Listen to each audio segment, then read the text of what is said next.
5 নম্বর প্রশ্ন বলছেন, আসসালামু আলাইকুম রহমতুল্লাহ বারকাত, মহিলাদের বিবাহের ওয়ালিমাতে অংশগ্রহণ করা যাবে কি? মহিলাদের আবার ওয়ালিমা হয় নাকি? মহিলাদের ওয়ালিমা, এটা উল্টা কথা।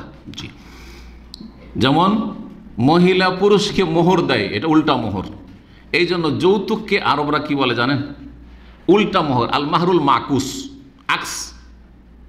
আকস কোনটাকে বলে? যে উল্টো দিকে গাড়ি চালান, রুটের উল্টো, তাহলে আকস। ওর একটা এই ফাইন আছে না এখানে? জি, আকসুস সাইর বলে ওটাকে। ঠিক ওই রকমই আরবরা কি বলে? উল্টো মোহর বলে যৌতুককে, যেটা হিন্দুরা পণ বলে আর বাঙালিরা মুসলিমরা এটাকে যৌতুক বলে। পণটাও বুঝে অনেকে। তো এটা হারাম।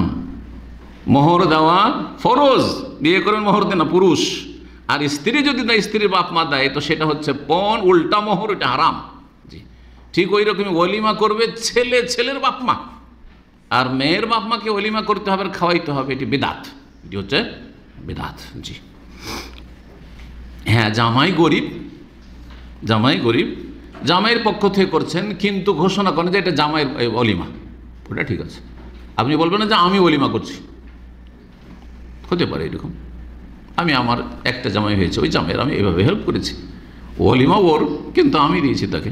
জি হ্যাঁ, তো সেটা আলাদা জিনিস। কিন্তু মেয়ে পক্ষ ওয়ালিমা করবে, এটি বেদাত। সুতরাং বেদাতে অংশ নেওয়া আর বেদাতি খাবার অংশ নেওয়া জায়েজ নয়।